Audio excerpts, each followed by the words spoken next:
Yo, what up? It's your boy Slimtronic 5000, and today I am joined by my very, very dear friend, who is a singer and songwriter, a performer. She's a vocal coach, a mom to some really stellar kids. And if I can try to avoid getting canceled right now and objectify her for a woman, objectify her for a moment, she's one of the hottest MILFs I've ever seen in my life. So I'm excited to hang out and talk about it. So come on in, the water's fine. You can jump right in, yeah, the water is fine. With a fool in a pool, you in a two-B-side. Take all your worries and all your strife as you talk about this Gulf Coast life. Slimmy go swimming, Southwest Florida living. You lose all your clothes and all your inhibitions. The Slimmy go swimming.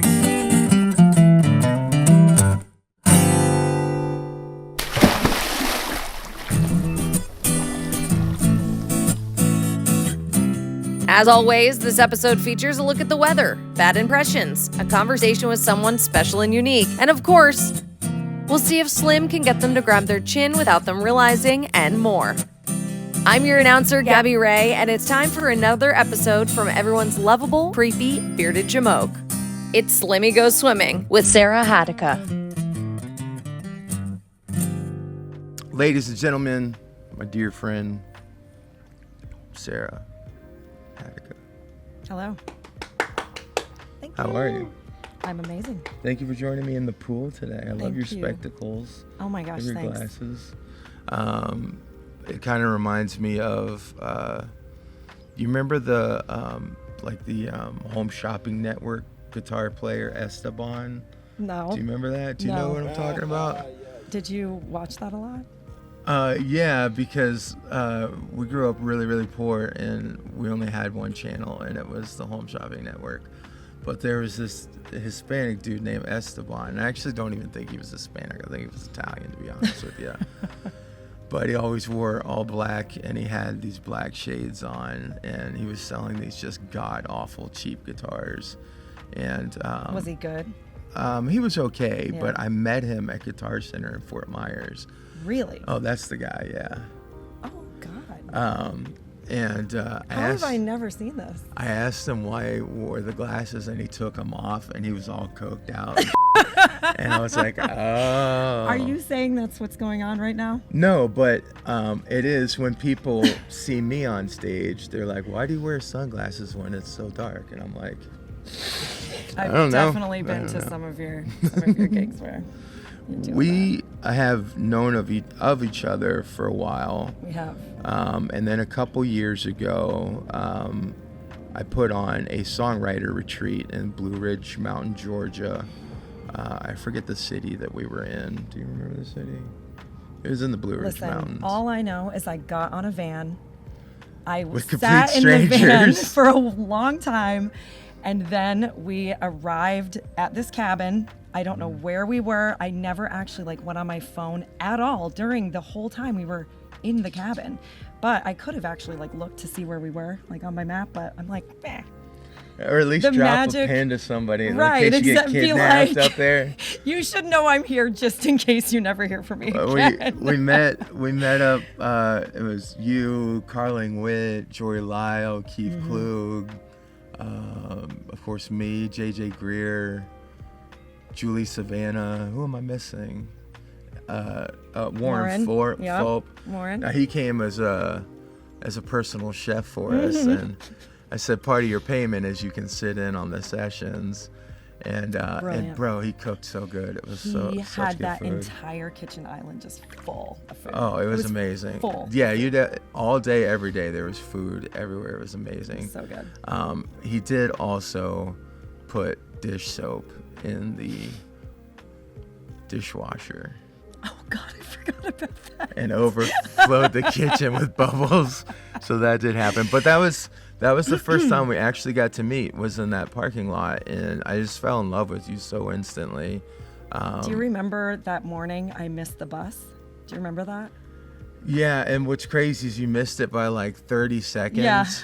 And we could have turned around, but we didn't They get didn't. we were like answering the phone or something, so we got like way down the way, and she was like, dude, I just watched you guys pull away. We're like, oh no. Left without me. So she had to book it to try to catch up with us. That was so funny. And it was like 5 a.m. It was pitch black outside. It might have been even a little earlier, 4 was or like- 4:30. It was too early to be awake. And just so but you know, yeah, I'm not a morning person, so that like said a lot. that I none got of up us to none of come. us were. Thankfully JJ drove, and Thank God.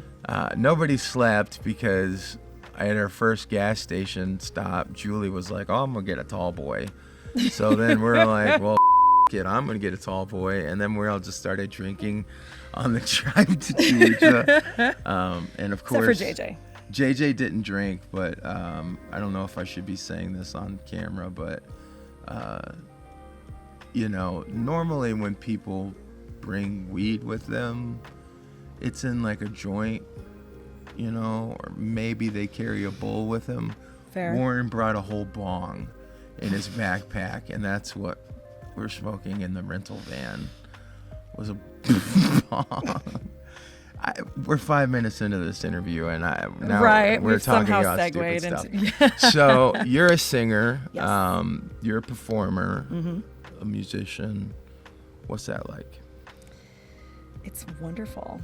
It's like having an absolute dream of a job, for sure. And it's amazing because it's all about creating, and you actually can create what you create.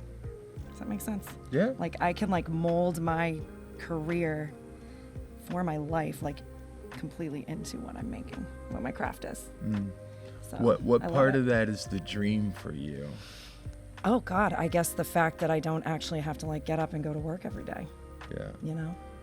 I Yeah. think that I would that's... do. It's just a different kind of work. Yeah, but I'm kind of like up and doing stuff, and then I'm like, to go play, like in 4 hours, you know? I love that you are still, I get to go play versus I have to go play.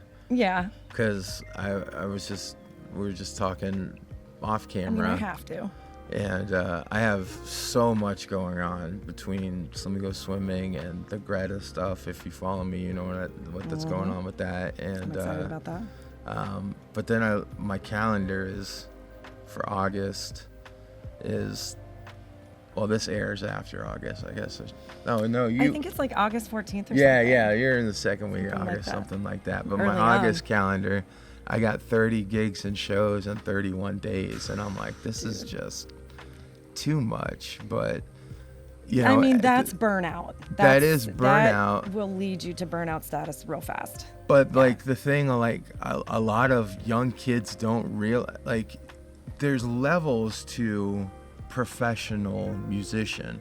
Of course, you have someone like Taylor Swift, who's a superstar, you know, but that's so unobtainable to everybody. Sure. Yeah. But like being able to make a decent living playing music locally, Oh, damn. Yeah.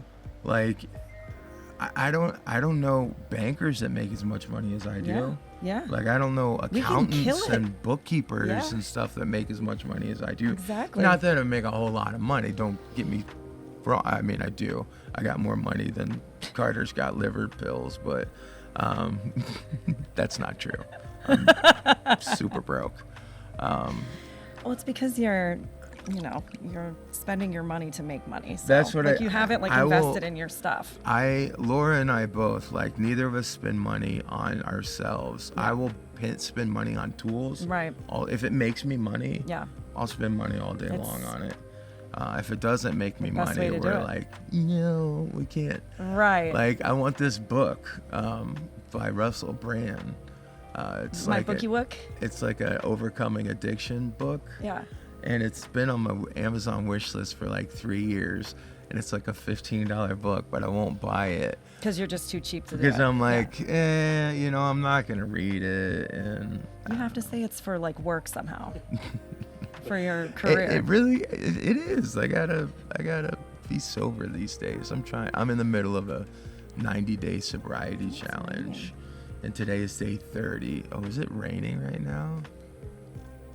Did you sit? This Is gonna that be- this is that gonna be bad? I don't care. As long as you don't mind getting a little wet. Uh-uh. I mean, we're already wet anyway, so. Correct. So you're doing a 90-day what? Sobriety challenge. What's So not- that? Exactly.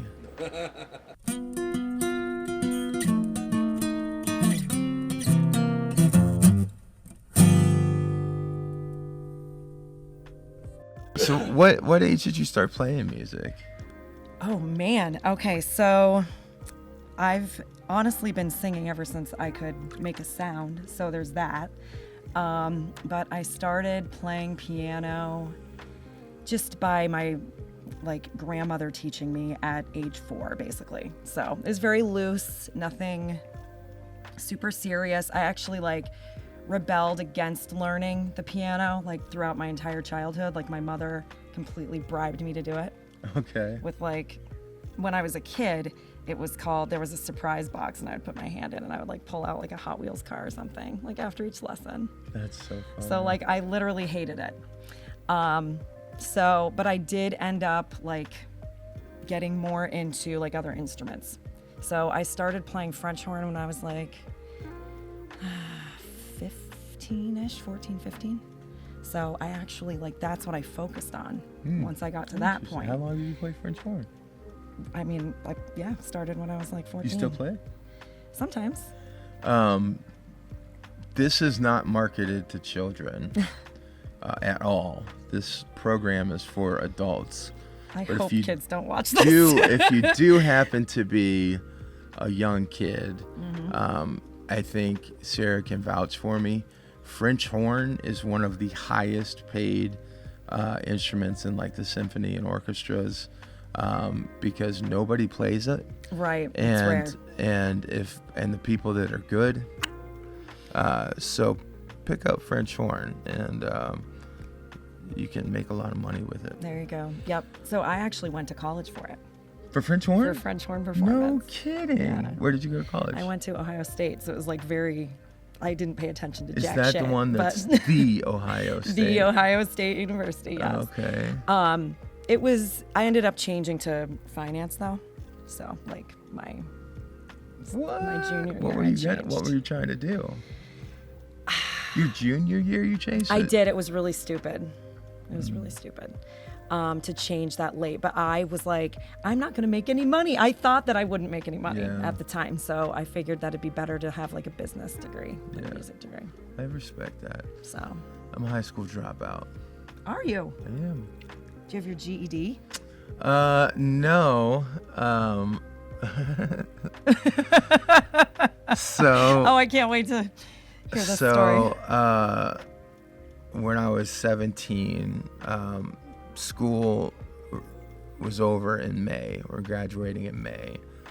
And in February, I got an offer to go on tour with a band. Oh my God. And You did it? I did. I left school and went and played music for a while.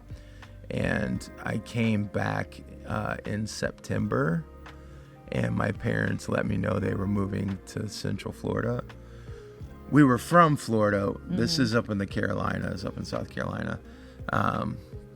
We were in Florida, went to the Carolinas, and then came back to Florida.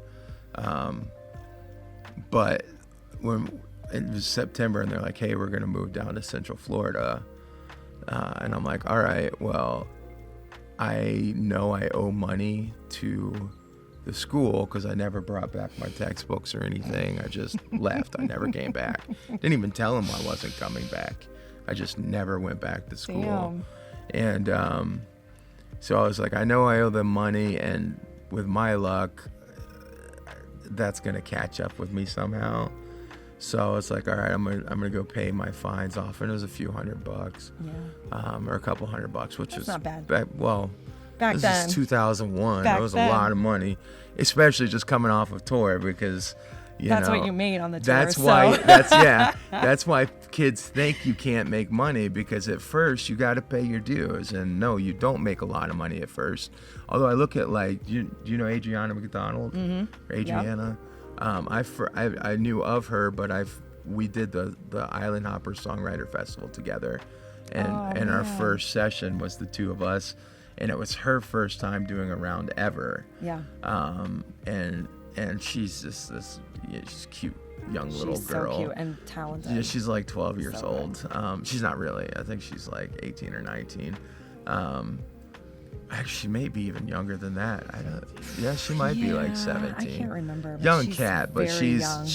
the next generation of what's happening in this town. I've had for great sure. convos with her mom and dad. Yeah, they're great people. I've not met her dad, but I've talked with her mom a lot, and or a few times anyway. And they seem like really, really good people. But I look at like her as like she's like jumping in where we're at our level. You know, I'm like, isn't that crazy to think? And I'm like, ride that train Hell because you have no idea how lucky you are to get the gigs that you're getting right now At that this age. Yes. Because all of us had to pay our dues and do 6-month tours to make $200-$400 if you made any money. Anyway, so I went in to the school and I said, hey, my name's Slim. I got some fines I got to pay off. And they're like, all right, you know, and I paid off my fine. They said, all right, we'll go get your diploma for you. And I was like, wait, what? Wait. And she was like, yeah, the diploma. And I was like, I got a diploma? And she was like, yeah, we only held it because you owed us money. And I was like, no. Like, I got a diploma? And they were like, yeah. I thought I forfeited and I said, that. y'all know I stopped coming to school like middle of February. And they were like, well, I don't got it. Nobody said anything about it. And they handed me a freaking diploma. And as I walked out, I threw it in the trash can. Slim! What are you going to do with the diploma? I mean, nothing. Yeah, I never was going to need so it. So you did technically graduate, like on so paper. So on paper, I graduated, yes. Which is crazy. I mean, how to convenient, me. though, is that? You did not have to get a GED. No. So and then I didn't even have to finish school, and I still got a diploma. I wish I was that smart. It was great. Damn. And it was like all... White privilege. It's yeah. I mean... Jamal ain't getting away with that. There is that. Oh my gosh. Damn. Just enough to win. Yeah, anyway, so. He said it, not us. It's okay. Finance, though, that's fascinating. What did you want to do with finance? Oh my God, I don't know anything to make money. I was actually working in real estate. I was working in property management. It sucked so bad. Could you I would like imagine find still dead people doing in apartments and What? stuff. Yeah, Shut it's up. Crazy. You found a dead person? Well, or multiple? I had 3 suicides while I was working that job. And one was horrible. It was horrible. I got a call from, do you want to hear about it? I got a call, it's gross. I got a call from the mom, and she was freaking out, of course, because she hadn't heard from her son for like 2 weeks.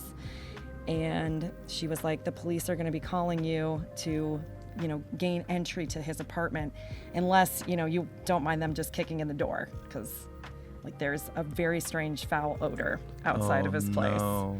Oh my God. So I went over there. Of course, I had to open the door for the police. And first of all, it was like a door with a window, and he had shot himself in the kitchen right there. So like, I saw everything. I can't believe actually that I have seen that in my life.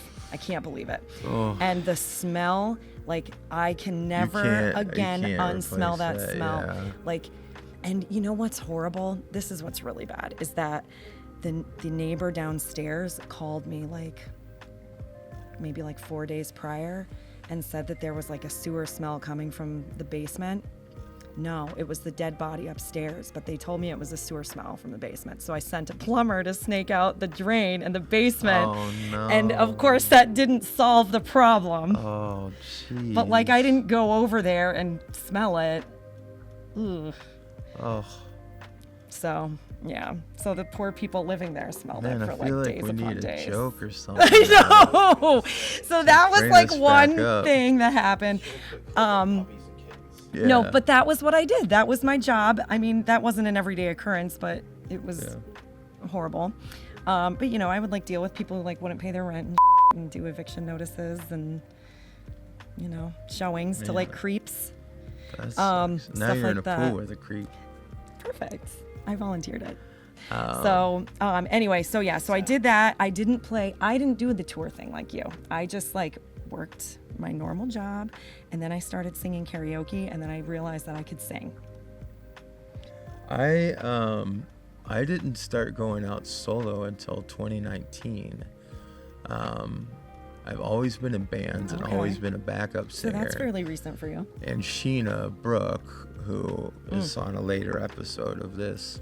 She's my favorite, by the way. She's episode Sheena, I love 5, I believe. Yeah, I love her too. She's my best friend on the planet. I have a lot of best friends on the planet, but she's a different. Her and I have seen each other through a whole lot, and we're still together, still making music. I remember seeing you guys play like a decade ago, maybe, or something. Gypsy Native. Yeah. Yeah, it was during those days. She would always be like, "You need to sing more." Yeah. And I fought her so hard because I was like, I can't sing. And she's like, shut up. She's like, you're one of the best singers I've ever heard. Like, you need to be singing more. And I just had no self-confidence. And then, when Gypsy Native broke up, I kind of was dealing with some stuff, which turned out to be pretty serious mental health issues I didn't know I had. And, I moved to Colorado. Yeah, and I didn't play music or anything. And it really broke me, and so I came back, and I was like, I'm gonna put a band together again, and so I put together the Rowdy Bards, my Irish band. But an Irish band doesn't get a whole lot of work outside of St. Pat's season. Right, exactly. So I was like, well, I got an opportunity to play on this farm doing like jazz and blues improv, all instrumental. So I started doing that, and then Tom McGregor, who owns McGregor's Public House, he was running Fort Myers Brewing at the time. Okay. And I had known him, and he was like, hey, can you come out and play? And I was like, yeah, sure. And he goes, it's Christmas time. And he's like, can you sing some Christmas songs? Yeah, Santa was out there. But he said it's Christmas time. Can you sing some Christmas songs? And I was like, I'm not really a singer. And he's like, dude, it's just Christmas songs.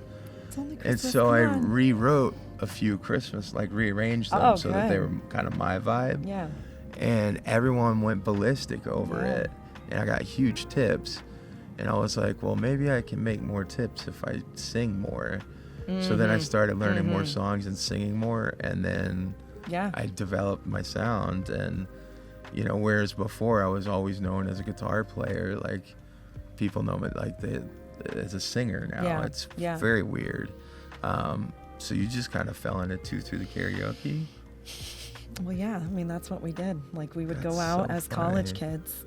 And I mean, it was like during that whole time when it was kind of becoming a thing. Yeah. And like American Idol was on TV and all that stuff, so everyone was out singing. And I would go sing and people would like freak out. They would like surround me and it was unreal. Like it actually, I don't know, it was one of the most bizarre but amazing fun experiences, singing. What's your karaoke song? Oh God, I would do Lady Marmalade all the time. Like which version? The one with like Christina in it and stuff, that new one. Like I was doing all that stuff. That I don't was a sing hell like of a that video really too. anymore. But but that's what we would do. We would drink, and one day I was bored at work and I was just like scrolling through Craigslist because there was really nothing else at that time. And that was back when Craigslist was good. Back when it was it wasn't safe. all wieners. Yeah, well, and I saw an ad for a vocal coach for a guy who like moved from LA to Columbus where I was living at the time. And I reached out to him because I was like, that'd be kind of fun, like I understand the benefit of like being in a lesson environment with something that you're enjoying to do, being taught. So anyway, so I reached out to him. I never heard back from him for like a year, right? And I actually will never forget, I was like in a real estate meeting when I got the phone call from him. And I like excused myself because I thought it was like an apartment thing. And it was the vocal coach calling me back finally. So, and anyway, he and I like became super amazing, like best friends actually, like over time. And he helped me. The first thing he said at our first session, he was like, you cannot sing at karaoke bars anymore. He's like, you're going to be writing your own material. Can't sing for free. Yeah, that's my mom always used to say, only birds chirp for free. You know? Yeah. And That's a like, good saying. I do that now. Like my in-laws, God bless them, they're always like Christmas time. They're like, "Can you please bring a guitar?" And I'm like, "Nope. I'm not gonna go play for all your friends for free. Yeah. Nope, I can't. Plus, no, I'm on vacation. I don't want Right. to play." That's the last thing you're thinking about. Yeah, when you sing for a living, you don't think about singing in Yeah. addition to that. And you have such an amazing voice. Thank Like you. you're so talented. And I can't. I guess I just assumed you've just been doing this since you were a little kid. No, it's a very late thing for me. So Well, I've been singing is late for me too. I get it. like, I always sang, but like I never really was serious about it. You know, like I said, when I was just able to make a sound, I was singing, but like I never was coached on it or anything until super late. Yeah. Wow. Yeah, but I That surprises me. Yeah. Yeah. So, and then, so I ended up like, I put, a band together. We played this gig at this place called the Cock and Bull. Okay. It was our first gig. All right. And the stage, You had me. it had me at also. So I was like, I'm in. So we get there and it was just like all tarps like everywhere. Like the whole place was tarped inside. Like, I don't know what happened in there. Like Dexter style. Pretty much. Did My you- friends stole the Coke machine from inside of there. Like, it was like everyone was shit How big faced. was the Coke machine? It was big. How did he steal it? I don't know, like 3 of them did. That's hysterical. Yeah, and I'm just like, God, I'm never gonna get hired for another gig ever again. So anyway, so that was my first gig. It went awesome otherwise. That's amazing. How Yeah. old were you? Like 29 maybe, or 28 or something. Really? Yeah. You were 20, almost 30, your first gig? Are you serious? Uh-huh. Wow. I'm learning so I much. did like right French now. horn concerts, like I play in an orchestra and like I did all that. Wow. But yeah, that was That's my crazy. first gig, like with a band that I put together and doing cover stuff. Speaking of band that you put together, what's Mm-hmm. your favorite project you've ever done? Ooh, Whether it's a band or duo or recording or what? I have to say, I mean, recording wise, I would say definitely the stuff that I've done with Keith. It's like, Oh, yeah. he is like, Keith wrote the theme song to this. I know he did. Yeah, it's so good. It's so good. Yeah. He's brilliant. Yeah. That's the thing. So And I feel like, I sent him the stuff and it was maybe less than an hour. yeah, He sent it back and he was like, of course. here's the demo and I'll re-record it, proper. And I was like, don't re-record it. No, I was like, I want it just the way it is, man. It was amazing. like it's actually sickening how good he is. it's disturbing. Like, and I just love like his singing style and vibe is just like, it's so amazing. So I really enjoyed, like, he brought out like a whole other side of my abilities and performance. Yeah. So yeah, so I love that. And like the songs that we've written, oh my God, they're so good. yeah. So we'll put them out I sometime. remember at the retreat, I had this song that I wrote with my brother, Bishop, when we were kids, maybe 16, 17 years old. And we wrote it for some friends, and the first verse was cool and the chorus was really cool. But I didn't remember any of the other lyrics. I only remembered the first verse.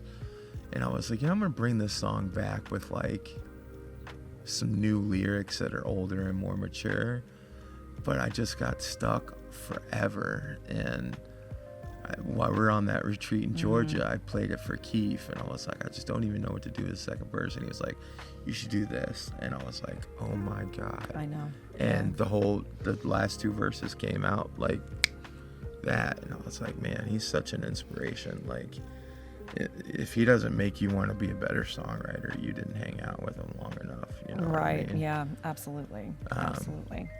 That kid's disgusting. So I feel that. I can get that. The thing that I really like about him too is that if he hears something in his head, like he will spend a day hashing out what that might exactly be. Does that Yeah, make sense? yeah. Where like sometimes I'll be writing something and I'm just like, okay, that's close enough. Yeah. And then it's there. Like Yeah. you don't end up, changing it. Yeah. It just establishes itself. So anyway, that was one of the greatest things too. Was like he spent meticulous amounts of time like coming up with the perfect chord progressions and Yeah. stuff. It's so good. And his progressions are just Yeah. the way he thinks, So good. man. I think it might have been Jory at the during the retreat that said Keith Good old Keith Jory. played every chord on the guitar, every chord there is. Keith played it over that weekend because he was just coming up with crazy stuff. But what are you working on now that you're excited about? Oh, geez. Well, I feel like I'm always working on lots and lots of things, but just to kind of like put it in a box for the moment, Tyler Klusner and I have a single that we'll be releasing soon. Which is so good. What's the called- release date? We don't know yet because, Yeah, I don't know what the future yeah. holds. Yeah. I get it. Enough said. Enough said for now. Enough said. But hopefully soon. And it's almost done. We just have to do like some final mixing and stuff on it. Yeah. But it's called Make Me Hate You, and it's really good. Like we'll play it. Sometimes we'll connect like at a live show or something, and we'll play it together like at the end. What are you doing on this Thursday? I'm at the Bay You're House in playing- Naples. oh, Yeah. dang. What are you doing, Slim? Well, it's the first anniversary of McGregor's Public House, and shit. we're doing a Slim and Friends. Is it like all day? It starts at 5, ends at midnight, Oh, I'll come after. and I'll it's come after. it's called Slim Yeah. and Friends, and it's just me set up. Bepco's coming out, Tyler's God. out, Claire's out. I will be there at Donica's like out. 10. Ton of people, and we're all just gonna sit in together and Damn. just jam. All right. Well. So, but Tyler will be there, so you guys got to play that we'll song. play it. Yeah. I would love to hear that. You know, it's live. so funny. Like we always forget like a chord or a word or something when we play it out. It's hilarious. You Just- know how that happens with your own stuff. Like you Oh, just yeah. forget the song. Like you just blank out. Oh, all the time. I just did my first ever showcase in February. Oh, yeah. That Live and in Color Yep. show, and I legit had to use like an iPad up there because I was like, I don't remember my own song. I write so many that I don't play them live Yeah, because right, exactly. if you want to hear my live music, or my original music, you got to come to a ticketed event or something. You know, if you yeah. want to hear me play, some Jim Croce or whatever, come to one of my regular gigs and I'll play you whatever you want. But I won't play my original music because it gives no incentive for people to come see my ticketed events. But I was Smart, yeah. like, man, I don't even remember how to play any of these. Thankfully, Caleb and Rick Setzer are such monsters that they relearned all the music in a day and knew it way better than I did. So That's awesome. I forget everything, especially original music. But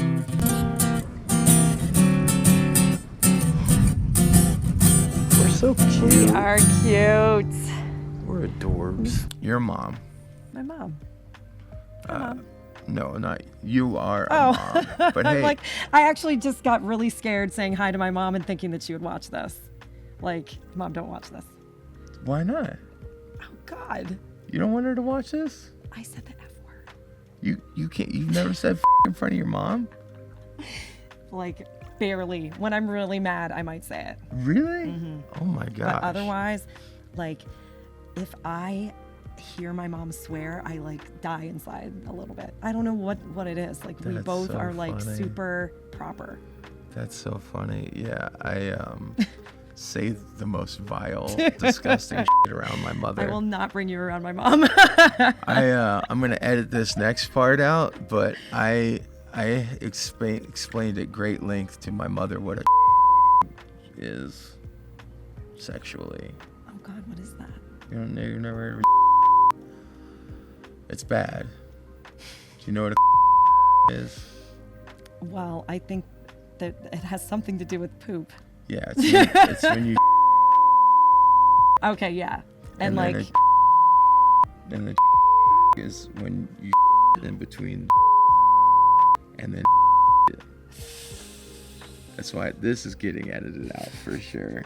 But that's what God, I could see like a with those parts. And I explained to my mom what Oh, that was. no. And she was like, "That's terrible." And I was like, "No, it felt amazing." And she was like, "You didn't do that." I And was actually like, really "No, I hope you didn't." keep this like in the episode. No, I am. Well, maybe. We'll see. We'll see how much I got to bleep out. But what's it like to balance being full-time mom and full-time musician? It's a really, really good question. I have a lot of people who ask me that often, and they say that they're very like inspired by that. But yeah, I just kind of just have to have a very solid schedule where I know like exactly what time everything is happening. I struggle a little bit because like me getting ready for a gig, for example, like sometimes the time varies, you know, things like that. So like I'm honestly pushing the clock like each and every day, like big time. Like I could use an extra, 20 minutes to like get to each place kind of deal. But anyway, yeah, like I just like to be on the go. So I think that helps. I think if I weren't that kind of personality, Yeah, I don't think I 'cause could do it. You're outgoing and an extrovert. But don't get me seemingly, wrong, I'm yeah. an introvert too. Like I enjoy my Yeah. just alone. Yeah. alone You time. have 2 boys? 3 boys. 3 boys. What Three are the boys. ages? 5, 8, and 12. 3 boys. So last night I laughed so hard. I was with them last night. Like we were up late and we were playing a Nerf battle Nice. in the house, and it was so funny because my 5-year-old, he had like his pajamas were on. It was hooded, and he had sunglasses on that like were reflective, and he has his Nerf gun and he's like perfectly holding it, like as if he's in a war. And anyway, I like come around the corner with my gun and I look at him and I'm like, he's way too freaking cute for me to shoot a Nerf dart at. I can't do it. Like I actually folded. Aww. That's how cute. Aww. So, and then I got the guts and I went and I shot him anyway. But they are the best. Like we laughed and laughed and laughed, and that's my favorite. Like so having kids brought me back to my own childhood, and it actually has allowed me to really relive a lot of those feelings. Like I think it's the best thing ever probably to be 3 or 4 years old. Like that's probably like the best time of life, don't you think? And zero Like you're not cynical, responsibilities. you love Yeah, not everybody. jaded, like yeah. You actually like haven't been poisoned at all by any sort of whatever anyone wants to say to you kind of crap. Yeah. Or whatever the media puts in your face. You're not, you're not messed up. Yeah. Yeah, like The Last Supper. Can't. So sick of seeing that stuff. It's unbelievable. We're dating when we're shooting this. So now you guys know when we're shooting this. It's not in August. Right. It's not. It's right in the middle of the Last Supper boat. Last Supper, but yeah. Yeah. So anyway, yeah. So that is my favorite part about being a mom. And then actually, like with what I do, it's it's later. It's like a nighttime thing, so it actually works out really well. Yeah. But I feel like I'm able to have like my me time at my gigs. Yeah. Like I'll say to people sometimes, I'm like, this is my break. Yeah. This is my get mom that. break. I get So- that. Do any of your boys show any musical inclination? Okay, so my oldest, Kai, who's 12, he is going to a music school in Naples. It's called #Sharps. They are awesome. Oh yeah, and I know that place. Yeah. Yeah. Alex, the guy who owns it and runs it, he's just amazing. He's a stellar human being. And he really, like, it's group lessons, but he's so good at his instruction that, like, you would never know that it's not one-on-one. Yeah, Like, that's it's cool. amazing, the progression that my son has shown. That's cool. So anyway, he just played bass on a song in their concert. It was like a couple of months ago. And I was crying. I was in the audience just like, I didn't want anyone to notice that I was, but my eyes were just welled with tears and my face was covered. And like, yeah. He looked so good. His way, his form about him was just on point. You So think good. he's gonna keep with it? Yes, I do. Nice. I do. Bass So, is my preferred instrument. know I what? never get work on it. I wish I started playing bass like when I was a kid. Bass. Love bass. I wish, because anytime I listen to a song, that's what I'm like hyper focused on, Me is the too. bass line. Every When time. I was in school, I played baritone sax in the in school band and in jazz band, and then in pep band I played trombone and tuba Okay.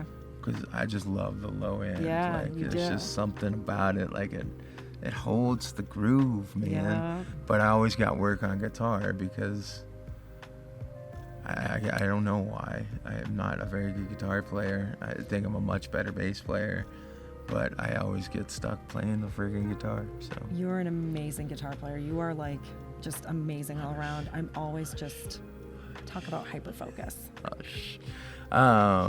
What have you learned about yourself playing and performing professionally? I've learned that, gosh, I've kind of learned that like I really do use it as a form of therapy for myself. Absolutely. Yeah, like and you know what? I love being able to kind of like go, I'm not like in a persona per se at my gigs, but I love being able to show up and I have to forget everything, right? I have to just stand up in front of people and basically focus on making them happy. Deliver. Yeah. Yes. Deliver. And in turn, you can't not be happy, Yeah. you know, and then Yeah. be able to They project it. feed You off can't. of that for Yes. sure. Yeah. So I've learned that like I am able to do that. And I feel like that's actually, it's an amazing skill because you can actually implement that in your real life every day. You know, like just being positive and like projecting happiness and that kind of a feeling toward people. Like it's, you know, I feel like you can be going through like some really hard, right? And you just want to like be in a ball. But yeah, I've learned that I can like persevere and that I have strength and things like that. And then singing certain songs will make me like calm or make me feel like, all right, in my head, I just directed that towards something and now I feel better about it. You know? So Yeah. That's good. it's That- all emotion. What an answer. That's a great answer. What keeps you driving as a musician to do better, to be better, to perform better, to deliver a better show, if you will? I think listening to people like you, watching people like you who are incredible at it, Stop talking about me. but you know what I mean. Like, actually, our community here, the people who play around here are amazing. Yeah. Amazing. There's no egos. It's No. all like everyone has their own individuality and identity, and they have their way of transforming their energy Yeah. to us who Yeah. are watching them. And anyway, yeah, that's kind of just like observing those things is what makes me feel like, okay, I can, you know, kind of be inspired by that Yeah. and kind of maybe move in a direction Yeah. similar, something, you know what I Yeah. mean? So, Especially if you're talking about kind of the echelon that we're in, Yeah. which is A, we've been doing it forever. B, we've been in this town doing it forever. And C, so it's going to sound arrogant, we're very confident in what we do.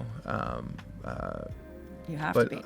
all of that echelon of players between like 35, 55 years old in particular, some of the younger kids, you know, it's hubris. You know, they're not necessarily arrogant. I would consider it hubris, where, Yeah. you know, they thought the same way we all did as kids. You know, they walk around like they're big rock stars, and I'm like, you ain't making no money, man. You ain't no rock star, dude. But when you get into the kind of echelon that we're in, you're 100% right. There is no egos. And a lot of it is because we know how many places there are to play. Right. You know, when Hurricane Ian came through and took out all of the coastline, all those people still had gigs.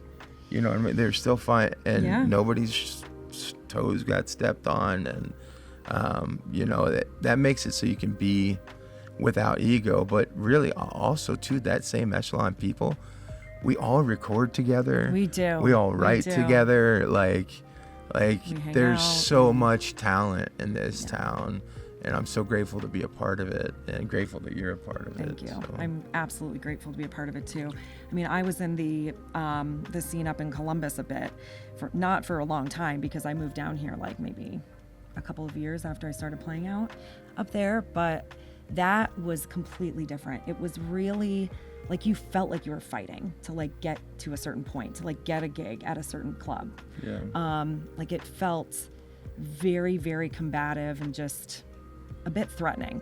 So I was so happy. Actually, when I first moved down here, I didn't think that I would play ever again, to tell you the truth. And I never played solo ever. So that was like 12 years ago. Wow. So almost 13, I guess. But anyway, yeah. So like I went Donica. So I went to one of his shows. I was like 6 months pregnant, and Hamish went up, and that's my ex. He went up and he asked Donica if I could play a song with him. And Donica was like, how about next week she comes up and she can play. And so we were like, okay, why do we have to wait a week? But cool. So we go back the next week. I walk up and I'm like, all right, hey, we're gonna do What's Up by Four Non Blondes, you know? And he's like, all right, here you go. He hands me his guitar. I was like, what the Oh no, you're gonna play it. It's 3 chords, I got you. Like, I'll tell you how to do it, and I'm just gonna sing. He's like, no, here you go. You have to learn. That's so great. And I was like in this place full of people that were actually like paying attention. Yeah. So I took the guitar and I'm like, all right, hi everybody. So yeah, I made it. I did it. They actually loved it so much that I came up with a second song to play.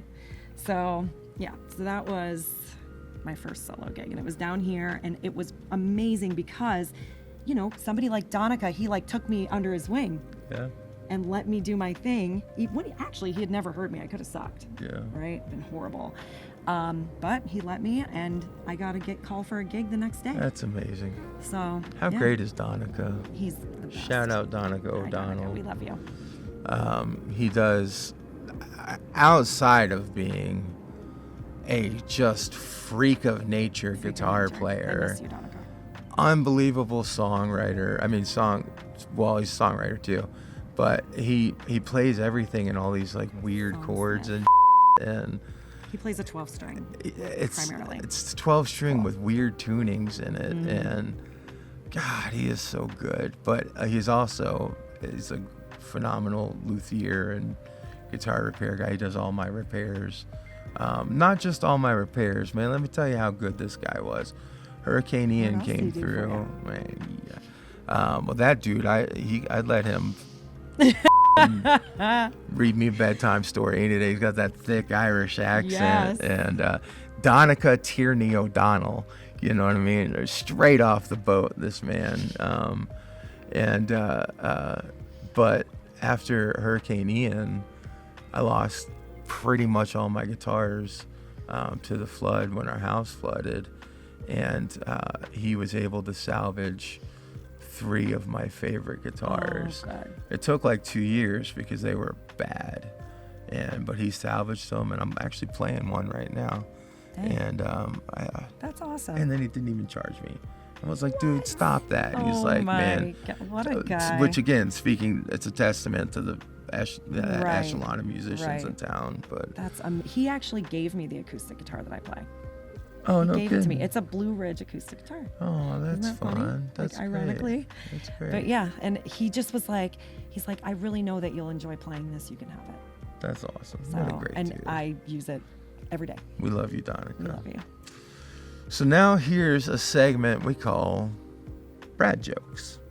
Brad jokes.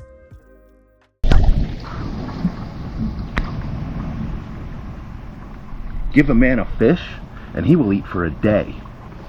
Give a man a jellyfish, and you get to pee on him.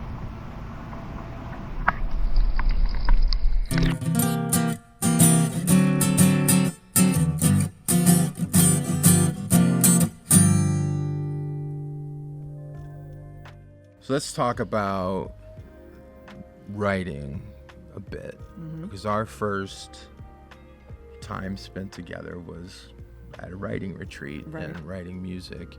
What and you've written some of my favorite music, not including the one you're getting, not including the one, not excluding. The new one you've got coming out with Tyler, which you played earlier and has been stuck in my head ever since. You're welcome. But what was your process kind of like in writing your music? It varies for every single song. It's basically, there's so many different aspects of a song, right? So I feel like you have a melody, you have a chord progression, you have, maybe a main instrument that's creating like some sort of feel, right? Maybe you just write down a lyric that has like nothing surrounding it at all, other than just a few words. I feel like I can start on any of those things and create a song from that. Nice. So, yeah. What's your favorite song you ever wrote? I think, that's actually a really hard question. I want to say it's a song I have called Inner Devil. I love it. It's so good. It's like, it's in 6/8. It's very just kind of like waltz feeling. I was able to incorporate my French horn with it in the recording. That's fun. One of my most favorite people plays guitar on it, and he like just kills it. It like makes me cry. It makes me cry when I listen to it. That's fun. So anyway, I'd say that's my favorite. You pretty much answered this question earlier, so I would imagine it's going to be the same, but who's your favorite person to write with? For sure, Keith. Yeah. Keith, yeah. That dude is just... Tyler and I, though, we have a really great rapport, too. Like, I think that we're both, like, very appreciative of each other's ideas, but we're not afraid to, like, tweak them or modify them. You know how sometimes you might work with somebody who, like, gets offended? Yeah. Like, by a change that you might make to something that they brought to the table? Yeah. Like, we're so good at, like, molding things to kind of, like, have a blend of me and him, yeah, or vice versa. That's good. Yeah, that's great. As far as recording goes, do you have a favorite studio to record in town? I mean, I record at Daryl's all the time. Yeah, I was gonna say it's probably gotta be Daryl's. Yeah. We on one of the episodes, I think it might be Tyler's, we have to put a nut counter on there for how many times we mentioned Daryl Nut. Really? Because it's constantly through the whole episode. That's awesome. So I'm gonna put a little nut counter on there that counts every time we talk about him, which is rightfully so. The dude is just... So he's he's producer, engineer, musician, all that stuff. He's top shelf, but human. I mean, you would be hard pressed to find a better human than Daryl Nutt. you know he's my best friend, right? I don't blame Did you know him. that? Yeah. It doesn't surprise me. He is my best friend. Like, I talk to that guy 20 times a day. Yeah, he's amazing. Yeah, he's been on a few of my. He's been, I think, on 3 of my singles. He's played. He's a drums machine. He's a machine. Yes. Sometimes I have to say to him, like, dude, stop being so perfect. Yeah. Like, make a mistake. Yeah. God. And I send him tracks that are fully done. They just need drums. Yeah. Which is, if you're not familiar with the recording process, drums is like the first thing you ever lay down. Right.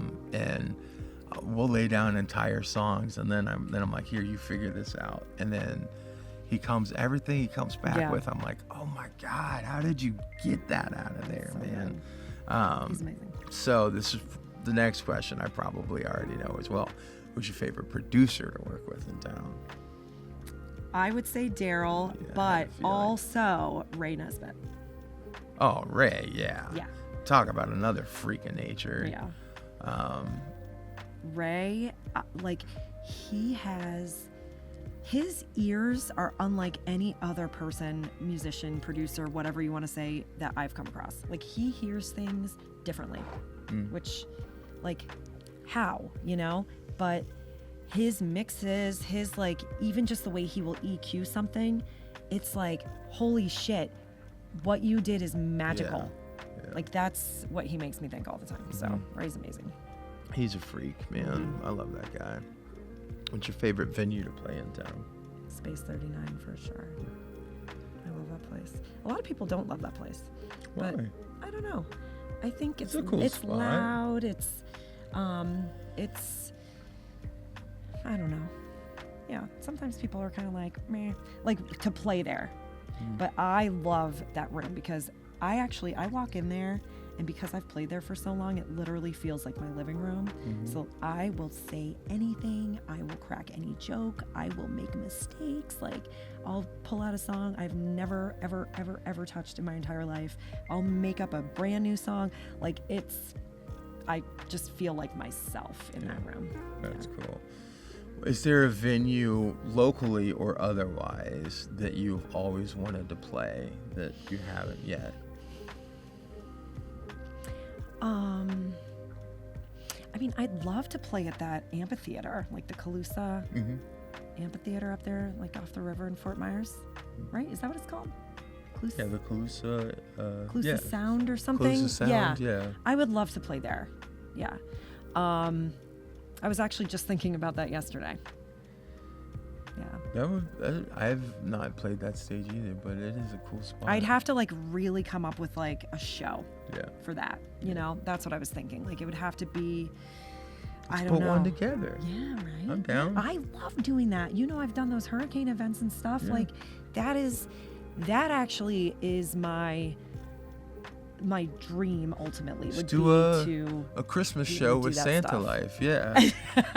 We'll do Santa Life's a local nonprofit that I'm involved in, and Bear is Santa Life and the Santa of Santa Life. And yeah, we should totally do a Christmas spectacular, if you will. People don't do spectaculars anymore. I love that. Like the Rowdy Bards did a Christmas show a few years ago.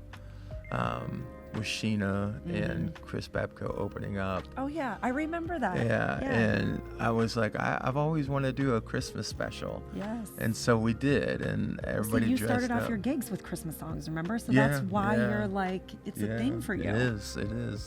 It's as much as I hate singing Christmas songs, it's definitely a part of my journey. So I record a new Christmas song every year. Or at least I make it a goal to. I've missed some years, but speaking of which, yeah. I know you've done Christmas Time War's Over, right? Yes. With Daryl. Yes. So Bear is doing one as well, but he's got like 20 musicians in Southwest Florida working on it all together. Do you want to have 21? That's what I was getting at. 21's a good number. Okay, good. What keeps you going as a songwriter? Like, what is it? Is it the writing process? Is it the performing of the songs? Like, what about the songwriting process is what fills your cup? So I to don't think speak? it's either one of those things. I think it's life experiences that keep me going. Like I feel like, okay, I just went through something really wonderful, right? I could think that. I could write a happy song, right? And I want to, basically like tell the world about it in a way, but like in a way that's inspiring. Yeah. Right? Or I just went through something super right? Yeah. Like I need to kind of like channel that emotion and write about it. Yeah. And put it in a song, and it's that's going to be my expression of it. Yeah. And hopefully it will help someone, or Yeah. it'll be there for someone in Yeah. a time when they need it, so Yeah.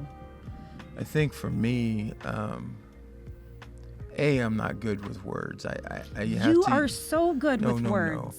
I have to use so many words to get out the point that I'm trying to say, which is why I love poetry and songwriting, because it makes me really sit down and think about what am I trying to say in the least amount of words possible. But also it's just like every song that I write and put out, except for that damn Greta the Wiener song, are very personal to me. And I'm trying to get people to understand me a little bit, and I think this is an all artist thing, that we feel like we're not understood. Sure. Yeah. And so we'll try to make it in a way that's consumable and you can kind of get a glimpse of who I am, and share a little bit of myself. Although I will say I did also write another song the other day, and I'll play the demo tape or the work tape for you guys later. But you know, that 2021 Jump Street, the reboot with Channing Tatum and Jonah Hill. Did you ever see that? There's this one spot where they go undercover and they're trying to get into the Mexican cartel. This is Jonah Hill and Channing Tatum. And so Jonah Hill's got this like just over the top like Hispanic accent going on. And the guy he's talking to, he's like, "What about your partner? Why isn't he even saying anything?" And it cuts to Channing Tatum and he goes, "My name is Jeff." And it's one of the funniest things ever. And so in the Rowdy Bards, Jeff Lyons is the guitar player and one of the singers. And every time we introduce him, we're always like, "My name is Jeff." So I wrote this song called the My Name is Jeff song, also known as the My Name is Jeff song. Perfect. Well, I woke up this morning feeling quite fine, with a name that's truly one of a kind. But the people always ask me, "Hey man, what's your name?" I just smile and I say it loud and plain. "My name is Jeff. My name is Jeff." Oh, I say it with pride and I say it with zest. From the east to the west, don't you ever forget of the reason to end, because my name is Jeff. And it must say my name is Jeff like 20 times in it. And that's the dumbest song I ever wrote. I can't wait to hear that one's not to show what are you gonna myself do with personally. that Well, I've been making him sing it at all the Rowdy Bar gigs. And I saw a video the other day, he was playing Point of Bell Brewing solo, and somebody requested the song, and he played it, and they took a video of it and sent it to me, and I was like, "That's great, I love it." Mission accomplished. Yeah. So now it's a segment called "Hey, Did You Know?" Hey, did you know? Hey, did you know that the world's largest piano, which is known as the Grandioso Gigantico, was built in 1923, and it's so large that it requires not one, not two, not three, but 4 pianists to playing simultaneously to produce its full range of sound. Isn't that fascinating? That's really fascinating. Isn't that fascinating? So is it like 4 keyboards, like in a square or something? I don't know, because it's not true. All right, well, guess what we're doing later? We're going to make one. I'm down. The mega piano.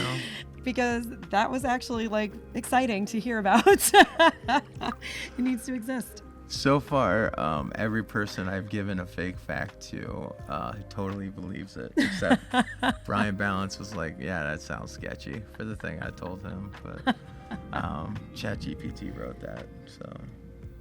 What? Yeah, I went into ChatGPT and I said, Oh. write me a fake fact that sounds Damn, real. that's scary. Yeah. I couldn't have written that on my own. Wow. ChatGPT, man, I tell you. I actually was thinking, I was like, how did you come up with that? But it wasn't you. No. It was fake you. It was fake me, that AI, baby. Damn. People are scared about it. I think it's a great tool, but Yeah.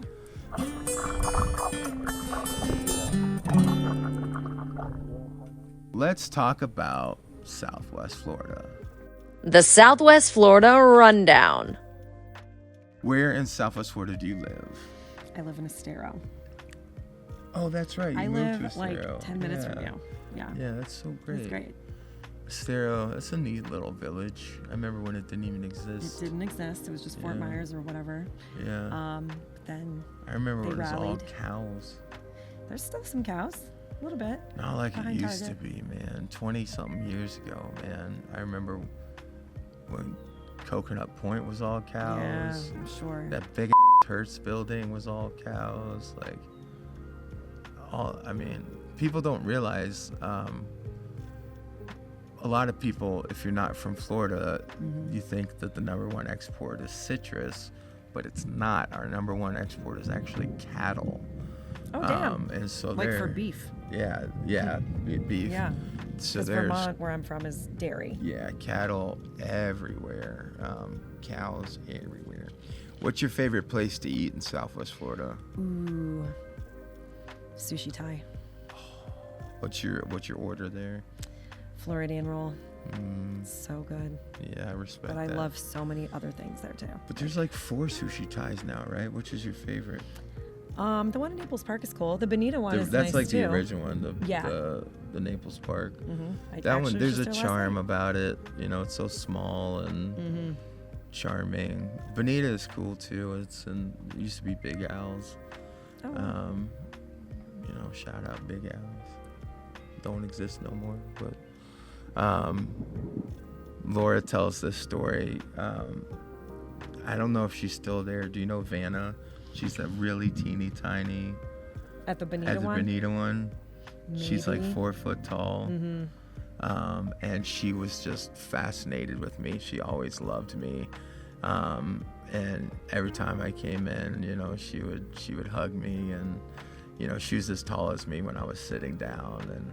And Laura called one day to order some food, and because my name comes up on the caller ID because Oh, it's yeah, my yeah, phone yeah. plan. And Vanna answered the phone and goes, "Oh, Sramgirian." And to this day, that's one of our most favorite stories, is that she knew who was calling. And Laura was like, "Well, no, it's Laura, but I'll let just them know Laura. you asked about him." Oh my god, that's great. Well, they always like scare my kids into eating in there. Nice. It's hilarious. Nice. Like actually sometimes my 5-year-old is like, "Mom, I don't want to go to Sushi Thai. They're going to ask me to wash the dishes." Like, don't worry, it's okay. Only if you don't eat. Do you have a favorite brewery in town? I really like Riptide a lot. Bonita or Naples? I like the Bonita one a lot. That's a cool spot. It's big. It's big. It's Big old room. like, I feel like I can just go there. I don't even need to drink beer or anything. I can just go and just hang out. They got an arcade and Yes. pinball machines, yeah, man. and like the food trucks are always on point. Yeah, man. I it's like really good. Riptide. I played there a bunch. They actually just emailed me this week and were trying to get me for an event, and I was already Oh, damn. booked, which was a shame. Yeah. Because I really wanted to play it. I enjoy playing that place. They have that party room. I had my 40th birthday in there. That party room's a cool spot. Yeah. My buddy Ryan's the brewer there. Nice. What about favorite place to get a cocktail? Chartreuse for sure. Oh, dude. Yeah, Oh, dude. that place. Like there is nothing like it. No. It's so. Not amazing. even close. I mean, maybe what's the speakeasy in downtown 86 Fort room. Myers? 86 room.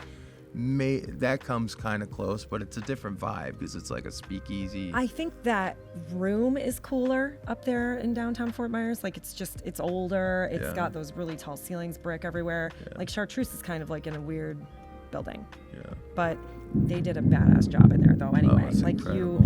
you feel like you kind of walk into another world when you go in Yeah, there. it's Yeah. incredible. And the drinks, like the focus on the like just the little details of their drinks, it's unbelievable.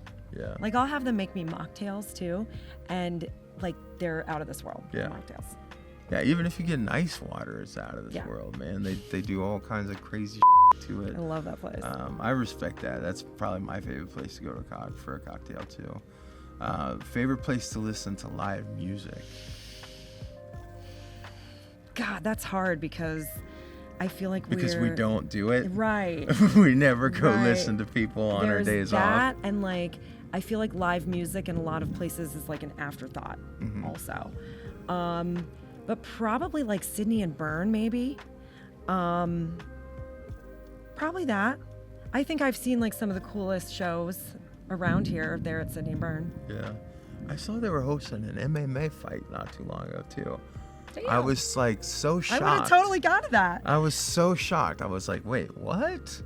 But yeah, they had some MMA fight in there. That was Wow. wild. But what's your favorite area of Southwest Florida, either culturally or geographically? I'd say Corkscrew Swamp. Like, Okay. I love going out there and going for walks. Like, that's just my favorite thing. I think it's so beautiful and just peaceful, and I love nature. Obviously, I grew up in Vermont, so like, I lived in the woods essentially. So yeah, I'd say Corkscrew Swamp, hands down. She loves, it sounded like you said pants down. I love Corkscrew Swamp, pants down. She loves nature so much, she's risking this storm we already got rained on. You can't really, we started to get rained on and we had to cover up all the gear, and now we'll see what happens. It is. Favorite thing about living in Southwest Florida? What keeps you here? Like what's your favorite part? Okay, there's two things. The people, for sure, and then the sunsets. Yeah. Yeah. I'm a sunset junkie. A Southwest Florida sunset. Yeah, you can't beat that. If I can have my friends at a sunset, like, that's my ultimate favorite thing. Yeah, I feel that. Well, for now, speaking of weather, with an update on the weather, here's Maggie Potts. Maggie? It's so hot.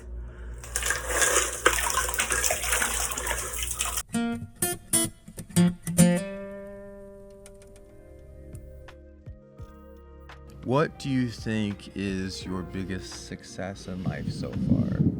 Oh my gosh, well, that's easy. I would say having my kids, for sure. Hands down. Keep saying that.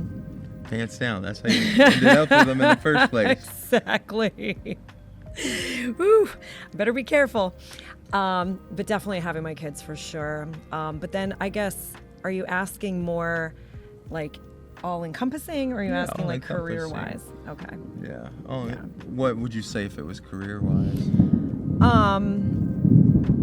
I think that. God, dog.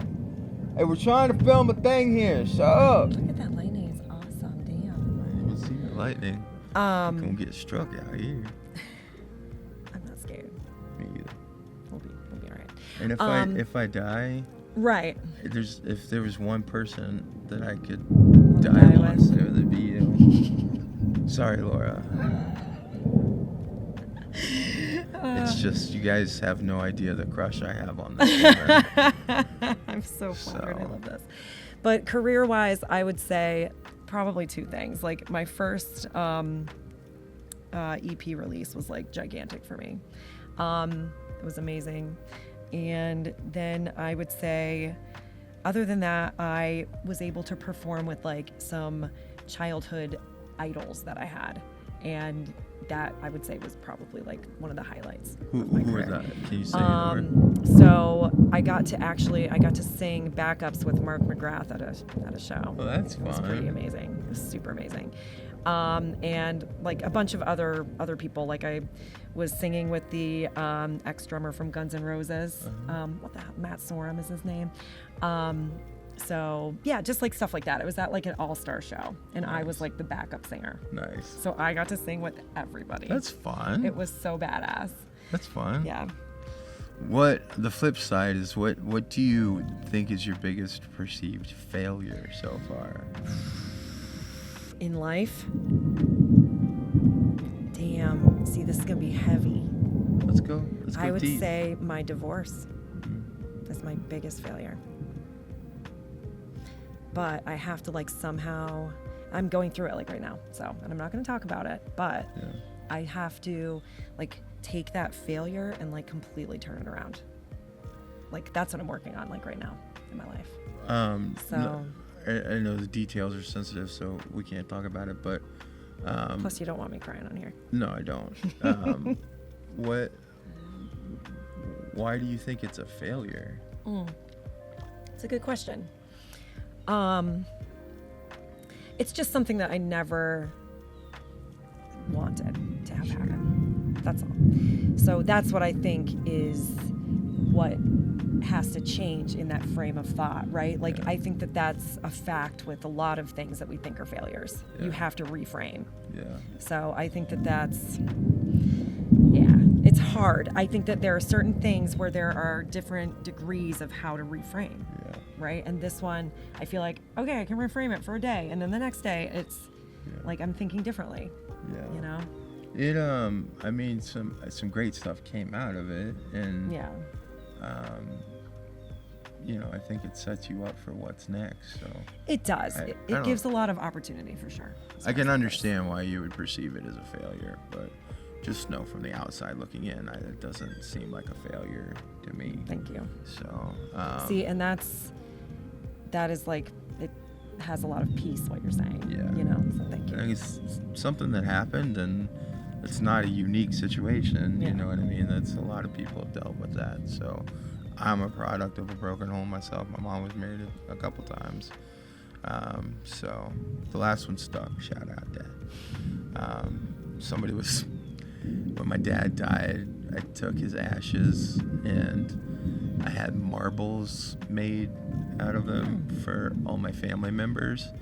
But for my baby sister Haley and for myself, I had bowls made Okay. so you could smoke That's out hilarious. of. So, because I was my dad's weed dealer when I was in high Oh school. my God. And he was my worst customer ever because he never, ever, ever paid. Right, I was gonna say. He's never given me $1 for weed.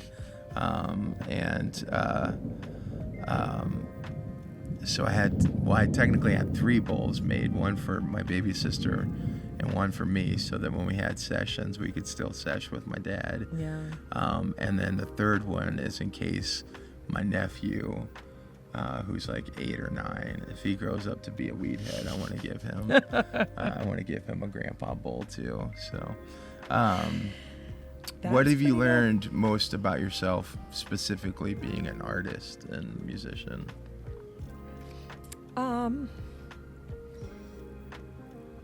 I think that I've learned, about myself.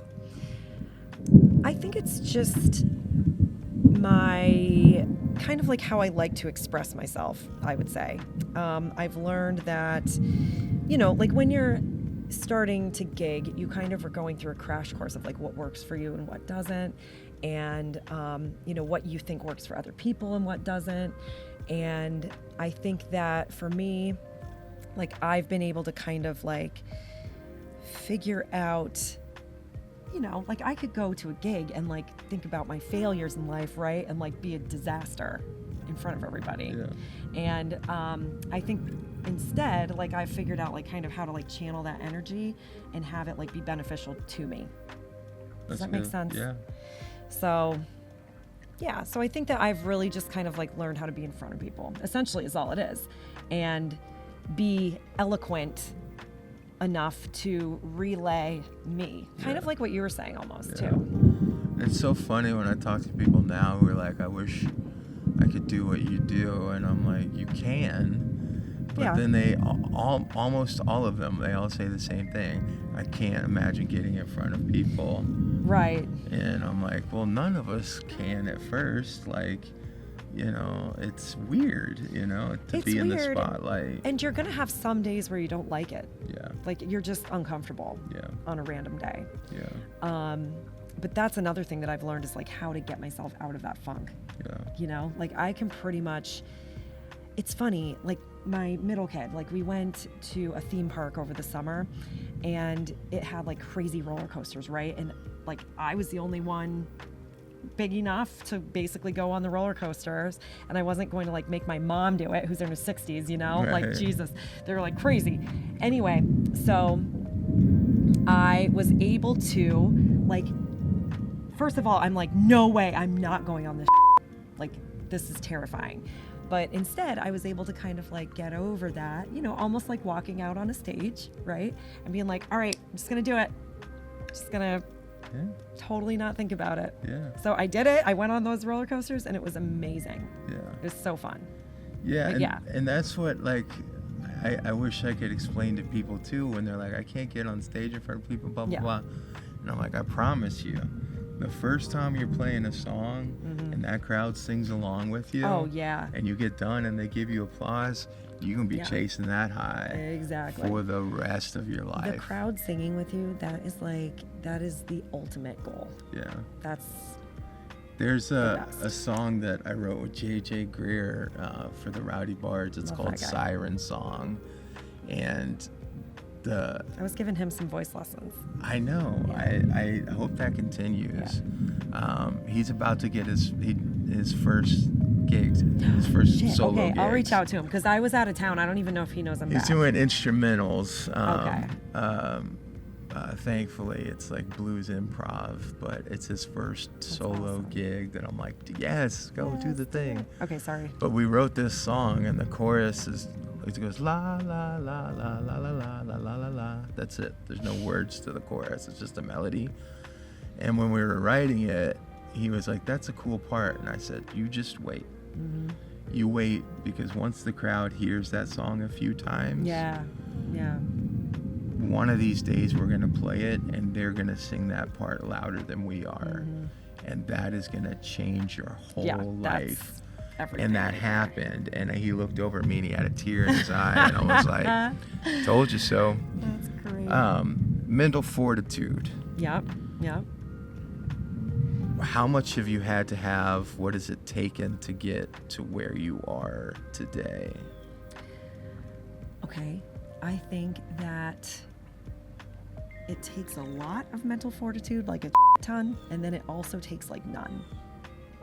Okay. Like, I think that sometimes I will have like bursts of a lot of it where I'm kind of like very, very, very, very confident and excited about like what I have coming up, and I'll like trudge ahead even though like shit might start hitting the fan, you know, or life is really, really crazy. Like I'm scheduled to the max, things like that. So I have to like keep it together, right? But sometimes I'll get to a point where I'm like, you know what, this is overwhelming. Like actually me keeping it together is like another thing to keep together, you know? So what I'll do is just totally like, this sounds awful, but I'll totally just blank out. Like I won't think about it. Like I'll just do what I have to do. That doesn't sound awful. No, I mean, like I guess I'm not really thinking though, like while I'm doing the things. Oh, yeah, I get You that. know, I get that. but I shut off the, like, just that overwhelming feeling of needing to be perfect all the time and needing to like accomplish something all the time. Yeah. You can absolutely like build to those things. Yeah.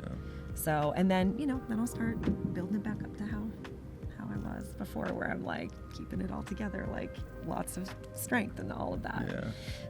So it's, I feel like it's a fine line. Yeah. So what kind of like struggles have you dealt with getting to where you are, and how did you overcome those? Well, I mean, struggles, I would say, probably started to kind of show up like really early on.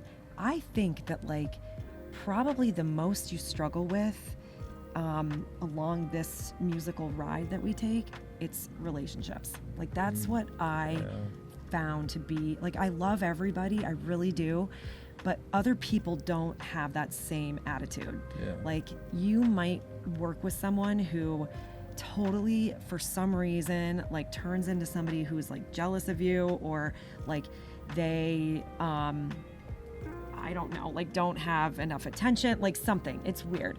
Something can kind of snap within people, I feel like sometimes. And like early on when I was like putting together bands and I was recording and stuff like that, like I would come across people like that just didn't like me for no reason. I was literally just talking to somebody about this a couple of days ago, an old friend, where we were talking about the drummer, right? And I was like, I wonder why that guy never liked me, you know? Like he just hated my guts. And my friend was like, yeah, I never knew either. Like it That's just so weird. Like he just would like talk about you, and like my friend was like, it just was bizarre. And I'm like, yeah, what the hell? Like, why am I just hearing about this now? I want to go kick his ass. Like, but anyway, like that kind of stuff I think has been probably my, it's not really a hurdle because I'm kind of like, you, like I'm gonna go away and do my own thing without you kind of stuff. But like, I'd say that that's probably the hardest. Like otherwise we can also have, which is on a completely different thought scale, we can have imposter syndrome, right? Like that in itself can like ruin everything as a performer. It can like destroy. So I think that you have to always like bask in the positive feedback that you get, you know? I don't get like, you know, I don't think we get a lot of negative. I think people are very like uplifting for the most part. Like there are fans because of that. Right? But you have to like really like immerse in that feeling of what those people give you. Because we're giving to them. So otherwise we're going to feel inadequate and then we're going to question ourselves. Yeah, it's definitely the relationship of the artist and the crowd is you very much feed off of each other. And give and take. We don't do it for the applause and all that. We do it for people showing that they understand what we're trying to do. But at the same time, like they also want to be entertained. They want to forget about their own problems and stuff for a couple hours, you know. Yeah, I feel that. Yeah. My big struggle is when the crowd doesn't feel me. That sucks. That is... I had my first ever, I'm not going to say where it was or when it was because it'll give away. I had my first ever no tip day in my life. And not to sound arrogant, but that hurts. You've heard me play and sing before. Like, it's worth $1 at least. You know what I mean? And I got no tips in the tip jar. And I was like, wow, this is wild. That's awful. But it's okay. I think, but you have to just know that we've all been there. Like that's happened to all of us. Yeah. At one point, it just got to the recognizing that crowd just did not give a about me. So I turned Hulu on my iPad and just started watching ridiculousness on MTV. And I just watched that for the rest of the gig while I played. Shout out MTV, yeah. Sponsor us. What advice can you give to the next generations of musicians about getting into this business? Really just to not be afraid and to not care what anybody else thinks. I mean, that is what will absolutely get you noticed. Do it for you. Sure. Do it. Yes, but it gets you noticed though too. I think like that complete individuality, like, and just throwing yourself out there like with that confidence. You have to be you're confident as hell, you know. And I feel like I'm pretty confident for the most part. Like that's which just comes from doing it. Right. Because like none of us were confident when we started. When you're young though, you have to like convince yourself of being confident. You have to. Yeah. I read an article once where 50 Cent was talking, or 50 Cent, whatever. 80. I'm too white. 50 Cent. 50 Cent. You have to have a sense of arrogance about you to like be able to succeed. Yeah, to drive. Like you know you got it. You got the thing. So I mean, I don't mean ego either. It's different. Like ego, I think, can be blown out of proportion. Like confidence, I don't know if you can be like really overconfident necessarily. Maybe that might be like in sports, like where you kind of set yourself up for failure, but musically, I think we don't really fail. So now it's time for a segment called What's a Goatee? What's a goatee? Sarah. Yes. What's a goatee? It is a mustache with a line going down to a chin beard. Right?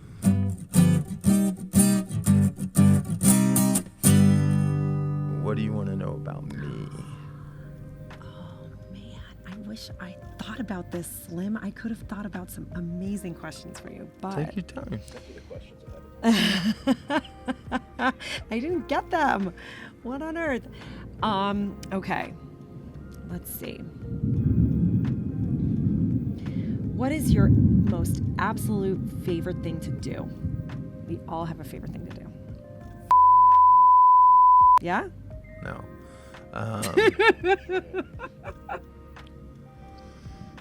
My favorite thing to do is just sit on the couch and do nothing. Damn. See, I'm the total opposite. I'm a homebody. Are you? Yeah. Like when COVID came, it was horrible. Being home was suck. horrible for me. Yeah, that did suck. I am always out every single day. I think, like, if I don't have something going on, I will figure out something going on to go and do. Yeah. So. Yeah, I like doing nothing. Because I work so much. I have 2 full-time jobs plus music, which is a full-time job. I'm in the middle of launching a nonprofit organization as well. So I'm always busy. So like if I have a moment that I'm not working, I just want to veg out on the couch. Okay. Mostly because that's where my wife is, and she's watching murder stuff, and I'm convinced. I'll have to come and watch murder stuff. Convinced it's because she's trying to kill me for my measly life insurance policy. Yeah, I mean, my favorite thing to do is work. That's a good favorite thing. It's very beneficial. I make money from doing my art. So I'm always doing more art because A, the more I do, the better I get, and B, the more I do, the more I sell. Right. So anything that keeps me from having a regular job, I will do. So I really do like to work. I really like to make art in whatever medium it is, just like this. Mm-hmm. You know what I mean? Right. This came along from, I took a step back on one of my jobs. I own a production company, and I was like, you know what? I got a few big shoots coming up, and I'm just gonna let those pay my bills for the next little while, and I'm gonna do some fun stuff. And that's when I was like, all right, I'm gonna do Slimmy Go Swimming, because this is something I've been talking about doing forever. It's just, I just was waiting until I had time, and so that's now. So. Okay, what is your most gut-wrenching song To sing? that you've written? It's that song that Keith helped me with. Okay. It's a song that I wrote for my own funeral. Damn. It's a song about. He's written a song like that too, kind of. It's a song about my own death. Okay. And it's called Goodbye for Now. And it was originally, Wow. we wrote it for some friends who were moving away, and just the lyrical content of it in my head always sounded weird. Mm-hmm. And it's because we wrote it when we were kids, and we had no musical maturity to it. And so then when I revisited it, I couldn't even make the work tape. I was just crying nonstop. I remember that. Yeah. I actually remember. Okay. Yeah. And I remember that video of you. that one's super gut-wrenching for me. I thought for a while about recording it so that it was something that I was like. You have not recorded that song? No, I told Caleb that I want to record it, and then I want him to hold on to it until I die, and then release it. Well, that's gonna be in like 60 years. Posthumously. 60 is a little. I am losing weight right now. I'm working really hard on it, but I'm not making it another 60 years. And to be honest with you, I don't want to make it another 60 years. I know, it's pretty terrifying, actually. This world is kind of crazy right now. Okay, lastly. Kind of through with it. Art. Stop. Who is your celebrity crush? Oh, I don't have. No. I mean, like, I have musician, way too many. Oh, too many. Okay. I can't pick one. Yeah. Like, what's your type? I don't have a type either. No? I like hot chicks, hot dudes, hot Squirrels. hot. If they're good looking, I don't care what parts they were born with or what they got now. I don't care what color you are. Do not discriminate. No, if you're cool and down to party, I'm here. I'm there.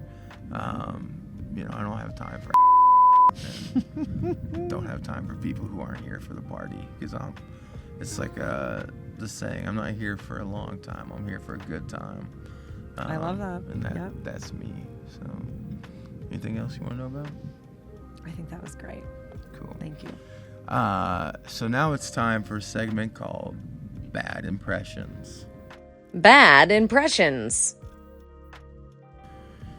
So for bad impressions, Oh no. we are to give each other a celebrity to do an impression of. Okay, all right. And you got to do your best celebrity impression. So do you want to do the impression first, or do you want me to do the impression first? I'll do the impression first. Everybody does theirs Really? first. Yeah. Let's see. It's because it's terrifying. Well, we talked about it earlier. I want to hear your Christina Aguilera. Oh no. Yeah. Oh no.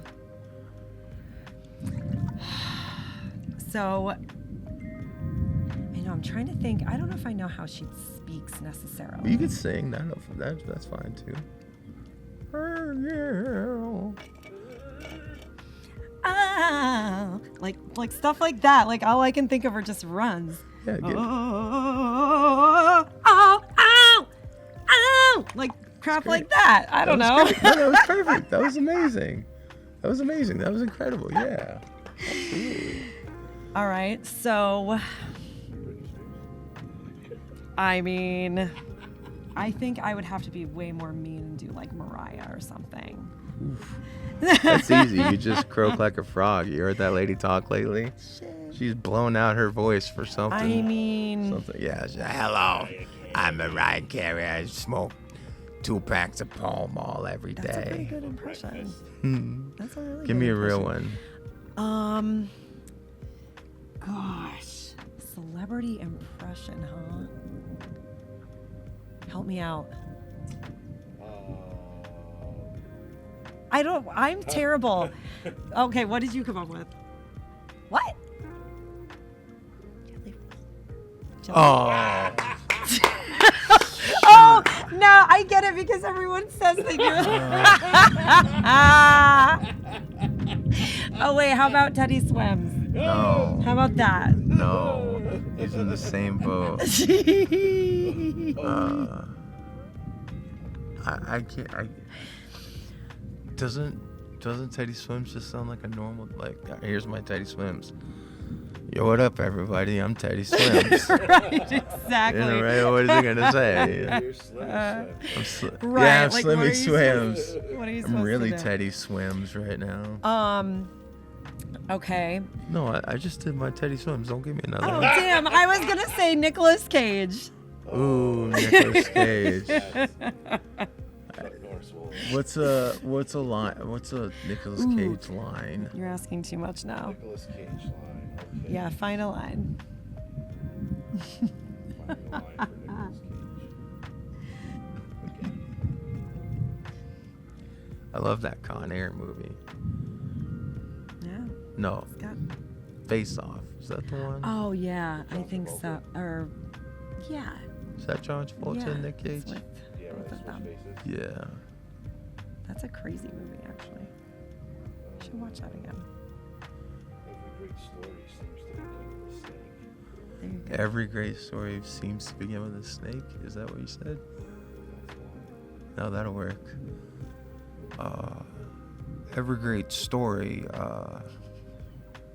begins with a snake. Yeah. That was terrible. That was awful. Actually, though, there was just an inkling of Nicolas Cage in there. I'll So take there that. was a little I'll bit. take that. It was I'll good. It was like You had me for a Nixon. second. I will tell you, Nixon Noel Cage. this is episode 2, but we've filmed a couple other episodes before this, and that was the best one I've done so far. Good. The other ones were That was very scary, bad. actually. Like, I mean, It's I think you were really kind to me, actually, It's a tough for that. one. Yeah. But thank you. What do you think is your purpose in life? I think my purpose in life is to, I don't know, I have this whole thing, like I always go back to like other people. Like I want to affect other people. Sure. I want to positively like I want to be some sort of positive influence or a helper or somebody who like gives back to the community. Like that's me for some reason. No, that's great. In what ways do you feel like you're equipped to do that? I think all it takes is some brain power and connections. I think you have to just kind of like, you know, like you and I, like we could like sit and brainstorm and be like, who can we call to make this happen? Yeah. And voila. Yeah. There you go. Yeah, So I think that's that good. really it's just the drive to do it. That's all you need. Yeah. Drive is something that Brian Balance in the first episode, and I talked about this too, that it's so hard to find people with drive. Oh my God. It's actually like sometimes infuriating. I don't You get know? it Yeah. because, you know, like I was talking to my little sister Kelsey the other day, and she said something, you know, to the effect of, one of the things I admire most about you is that anytime you say you're going to do something, you just do it. get it done. Yeah. And I just don't know any different, you know. The way we grew up was just survival, you know, and it was just you do whatever you had to do. You just get it done. Right. And so I don't understand people who don't. And I know that's a unique situation for me. So it makes it even harder because I'm having to try to remind myself that these people didn't have the upbringing that I have. So, man, I feel that. I feel Right. that a lot. What's your greatest strength? I would have to say like being positive. Yeah, Yeah. I feel that. Positive mindset. You are a very positive person. Anytime I'm feeling down, if I talk to you, I will always be lifted up, for sure. Thank you. No, thank you. Of course. How do you define love? Whew. Love can be a very confusing thing. Love can be absolutely misleading and false. But actually, now that I'm saying that, like that's not love. Like that is like what you think love is. Does that make sense? What was the question? What do I think? What is love? Baby, don't hurt me. What is love? I think that love is the rest of the world falling by the wayside. Sorry, I'm turned. The rest of the world falling by the wayside, and you getting that like blanket of warmth around you. And it's like a light that emanates from your skin, and you just will do anything for that person, and they're just like your sense of joy in a way. Nice. So Do you love me? always. I love I've you. always loved you. I love you. Do you think we're alone in the universe? No. Definitely not. What do you think's out there?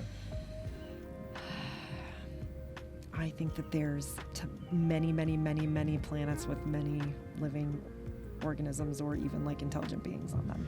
Do you think that there are any of them that are like humanoid like us? Possibly. I think there are multiple species, whatever you want to call them, like beings that have like intelligence. Yeah, I think so. I said like intelligence. No, I made us sound really smart over here. I've seen America lately, and we have like Idiocracy. We have like intelligence. It's kind of like intelligence, but not quite. It's like intelligence. Step below artificial. And so now it's time for a segment I call "Does the water seem a little bit warmer right here all of a sudden?" For sure. Nice. 3 last things for you. Number 1, what would you do for a Klondike bar? I would just ask probably. They're not like anything special.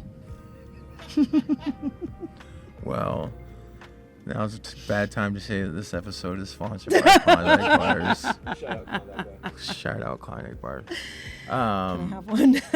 Second question, do you have anything you want to plug before we sign off? Sure. Just keep in touch with me. You can look me up, Sarah Hadeka, on socials, or my website's just sarahhadeka.com, and I'll be releasing music. So I've been working with Tyler Klusner. He's an upcoming guest, I think in a month or something, on your series here. And we have a single coming out called Make Me Hate You. I'm really excited about it.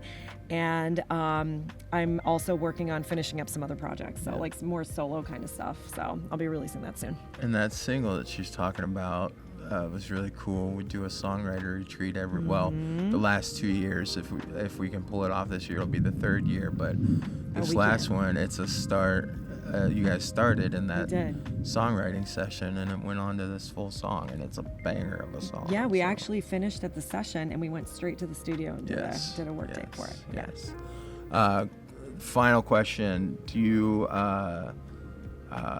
think my lips look soft, luscious, and kissable? They look beautiful. I love it looks like you have a piercing right here. I used to have both of them. So do you want to kiss me or what?